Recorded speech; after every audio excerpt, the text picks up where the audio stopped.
My name is Justin Myers and I'm a Utah bankruptcy attorney. Today we are going to be answering the question, what is a reaffirmation agreement? This and other topics can be read about in my book that I wrote entitled Filing Bankruptcy in Utah. This book can be ordered for free from the website utahbankruptcybook.com.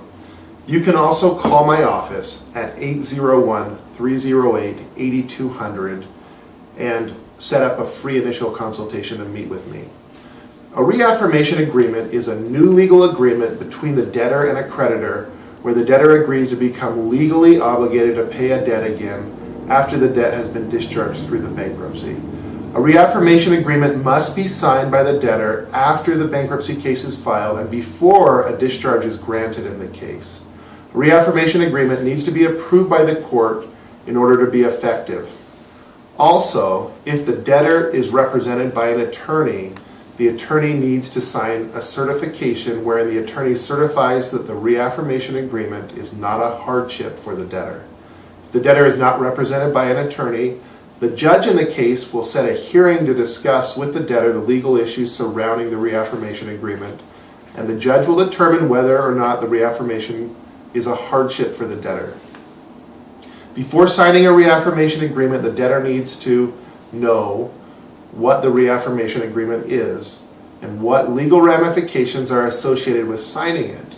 Reaffirmation agreements are typically only used in Chapter 7 cases. They are typically not used in Chapter 13 cases because Chapter 13 cases have reorganization plans that provide for the treatment of debts to all secured creditors. If a debtor signs a reaffirmation agreement and then defaults on the loan later, the debtor is completely liable for the debt. This means a creditor can sue the debtor later if the debtor defaults on this reaffirmed obligation in spite of the bankruptcy discharge. Typically, creditors will not report to credit bureaus any payments made on any secured debt like a home mortgage or a car loan if the debtor does not sign a reaffirmation agreement. This means that if a debtor makes payments on time but does not sign the reaffirmation agreement, these payments will not be reflected on the debtor's credit report. Many car companies and mortgage companies will not take any repossession or foreclosure actions against the debtor if the debtor is current on the loan and if the debtor does not sign the reaffirmation agreement. But there is no guarantee of this. A debtor needs to think long and hard before signing a reaffirmation agreement, particularly if the debtor is having trouble making the payment. If the debtor defaults on a reaffirmed secured loan, the creditor can repossess or foreclose the property secured by the debt.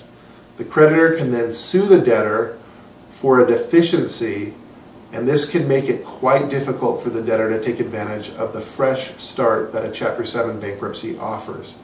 It is very important to discuss with a bankruptcy attorney the consequences of signing a reaffirmation agreement before signing any such agreement.